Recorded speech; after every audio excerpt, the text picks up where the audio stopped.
Hey guys, नमस्कार। मैं आपका दोस्त अमित। स्वागत है हमारे इस YouTube चैनल पर। एक बार फिर से आपके प्यार और आपके रिस्पेक्ट के लिए मेरे स्टूडेंट्स तहे दिल से शुक्रिया। गाइस, आज की इस वीडियो के अंदर हम लोग बात करेंगे कि जो बच्चे अपना bachelor of education MD university से कर चुके हैं या कर रहे हैं या आगे करने वाले हैं, तो बीएड करने के बाद उनको गवर्नमेंट और प्राइवेट स्कूल के अंदर कितनी सैलरी मिलती है और इसकी वैलिडिटी क्या रहती है, इस पर हम लोग आज डिटेल क्या है चर्चा करेंगे। तो वीडियो में बढ़ने से पहले, आगे बढ़ने से पहले एक छोटा सा अनाउंसमेंट। अगर आपका कोई फ्रेंड सर्कल में, कोई रिलेटिव, कोई फैमिली मेंबर जो भी एमडी यूनिवर्सिटी से बैचलर ऑफ एजुकेशन करना चाहता है, जो अपने आप में एक स्टेट गवर्नमेंट यूनिवर्सिटी है 1975 से, तो इसके एडमिशन ओपन हो चुके हैं और इसकी जो लास्ट डेट है वो है आपकी 27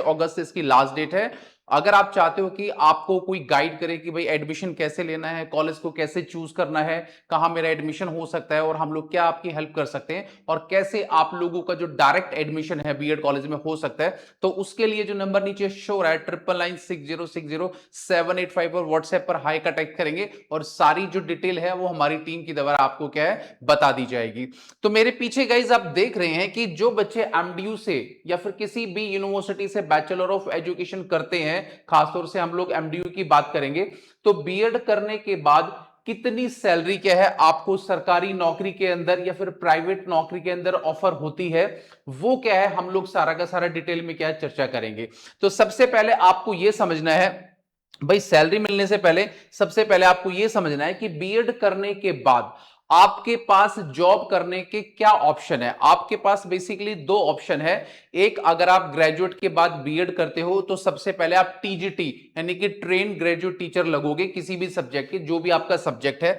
तो यहां पर बीएड करने के बाद अगर कोई भी बच्चा एमडीयू से बीएड करता है या किसी भी यूनिवर्सिटी से बीएड करता है, तो उसके पास एक ऑप्शन क्या रहता है ग्रेजुएशन और बीएड के बाद, कि वो टीजीटी यानी कि ट्रेन ग्रेजुएट टीचर बन सकता है। और टीजीटी किन बच्चों को पढ़ाता है वो आप देख लीजिए, छठी क्लास से लेके 8 क्लास से, यानी कि 6 स्टैंडर्ड से लेके 8 स्टैंडर्ड तक के बच्चों को क्या है, जो टीजीटी टीचर है वो बच्चों को स्कूल के अंदर पढ़ाता है, चाहे वो आपका प्राइवेट स्कूल है चाहे वो आपका गवर्नमेंट स्कूल है। अब यहां पर एक सबसे इंपॉर्टेंट चीज ये आती है कि सर देखिए, हम इतना भारी भरकम इन्वेस्टमेंट लगा के अपना बैचलर ऑफ एजुकेशन करें, तो आने वाले टाइम के अंदर, भविष्य के अंदर हमें अगर सरकारी नौकरी मिलती है या फिर सरकारी नौकरी नहीं मिलती, प्राइवेट स्कूल में जॉब अगर करनी पड़ती है, तो कितनी सैलरी हम लोगों को ऑफर हो सकती है। तो गाइज, मैं अपना एक आइडिया आपको बताता हूं, लास्ट 17 साल का जो मेरा एक्सपीरियंस है, जो इतने बच्चे हमारे यहां से पढ़ के जा चुके हैं। तो गवर्नमेंट स्कूल के अंदर अगर आज के टाइम में आप सेंट्रल लेवल पर कहीं भी वैकेंसी निकलती है, जैसे आपकी डीएसएसबी के अंदर, केंद्रीय विद्यालय के अंदर, या कोई भी स्टेट के अंदर अलग पॉलिसी हो सकती है, तो आपकी जो स्टार्टिंग सैलरी है वो 65,000 से लेके 70,000 रुपए तक टीजीटी की किसी भी सब्जेक्ट की सैलरी आपकी हो सकती है। आप ये बात मान के चलो। उसके बाद अगर मैं मानूं कि चलो सर, किसी कारणवश हम लोगों की अगर सरकारी नौकरी नहीं लगती और हम लोगों ने टीजीटी ग्रेजुएशन के बाद बीएड कर लिया, एज ए टीजीटी मैं किसी प्राइवेट स्कूल में जाता हूं या जाती हूं, तो आप लोगों की कितनी सैलरी आप लोगों को मिल सकती है? आपको स्टार्टिंग में जो सैलरी मिल सकती है वो नियर अबाउट 40,000 के अराउंड एक्सपेक्टिंग जो सैलरी है वो आपको कोई भी स्कूल ऑफर कर सकता है। तो बीएड करने के बाद इस प्रकार के जो रास्ते हैं वो आप लोगों के लिए खुल जाते हैं, खासतौर से जिन बच्चों ने ग्रेजुएशन के बाद बीएड किया है। उसके बाद अगर बारी आती है कि सर ठीक है,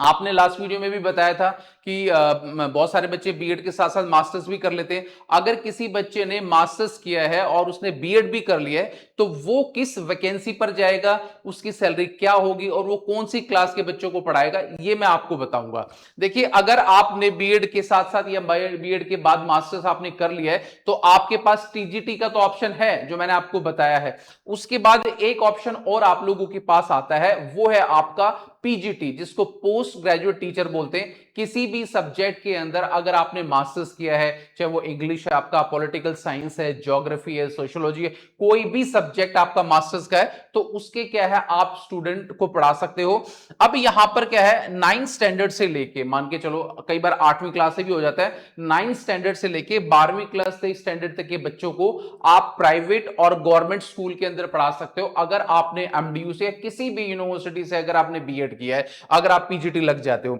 अब यहां पर सबसे बड़ा सवाल ये होता है कि सर पीजीटी देखिए स्कूल लेवल पर सबसे हाईएस्ट पोस्ट होती है, मतलब पीजीटी एक बहुत सीनियर टीचर होता है, मतलब एक पोस्ट के हिसाब से, क्योंकि प्राइमरी टीचर होता है जिसको हम लोग पीआरटी बोलते हैं, पीआरटी के बाद क्या होता है आपका टीजीटी होता है, और टीजीटी के बाद जो टीचिंग के अंदर जो हाईएस्ट पोस्ट होती है वो पीजीटी की होती है। तो यहां पर जो गवर्नमेंट स्कूल के अंदर जो सैलरी है वो 75,000 से लेके 80,000 तक आजकल गवर्नमेंट क्या है पीजीटी के स्टूडेंट को, पीजीटी के कैंडिडेट को, एप्लीकेंट को क्या ऑफर कर रही है। यानी कि बीएड और मास्टर्स करने के बाद अगर आप लोगों का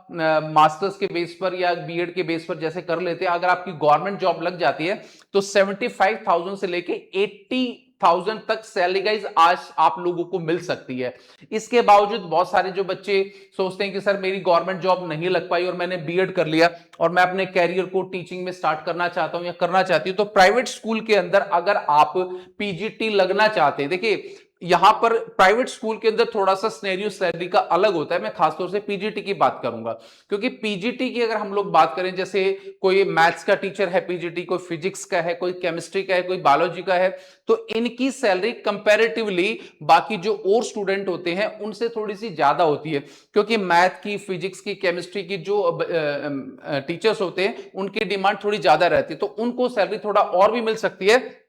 पर बेसिकली आप अगर हिंदी या कोई भी सब्जेक्ट ह्यूमैनिटीज का है तो 50,000 से कम आप लोगों को सैलरी किसी भी प्राइवेट स्कूल के अंदर मिल सकती है। ये वेरी कर सकती है, कोई जरूरी नहीं कि हर स्कूल आपको 50,000 रुपए ही देगा, हो सकता है कोई 40 भी दे दे, हो सकता है कोई आपको 45 भी दे दे। तो हर स्कूल का, प्राइवेट स्कूल का एक जो वेरिएशन है वो फिक्स रहता है, और गवर्नमेंट का जो है वो आपका ऑलमोस्ट फिक्स रहता है, प्राइवेट स्कूल का कोई फिक्स आप लोगों का नहीं रहता। तो बीएड करने के बाद गाइस जो चीजें मैंने आप लोगों को बताई है, दो ही ऑप्शन है आपके पास, टीजीटी और पीजीटी का। तो इसीलिए जो बच्चे एमडीयू से बीएड कर चुके हैं, कर रहे हैं, पहली बात तो वो किसी भी यूनिवर्सिटी से बीएड करें, क्योंकि मैं एमडीयू की बात इसलिए कर रहा हूं, बहुत सारे बच्चे हमारे पास एमडीयू से बीएड करने के लिए आते हैं और हम उससे रिलेटेड कंटेंट बच्चों को प्रोवाइड भी करते हैं। तो इसीलिए स्टेट गवर्नमेंट यूनिवर्सिटी है, हर देश के अंदर, वर्ल्ड के अंदर आपकी जो डिग्री है वो वैलिड रहती है। बस कोई भी जो कॉलेज आप बीएड करते हैं वो एनसीटी से अप्रूव्ड होना चाहिए, और जितने भी कॉलेजेस हैं एमडीयू से जो एफिलिएटेड है वो सारे के सारे आपके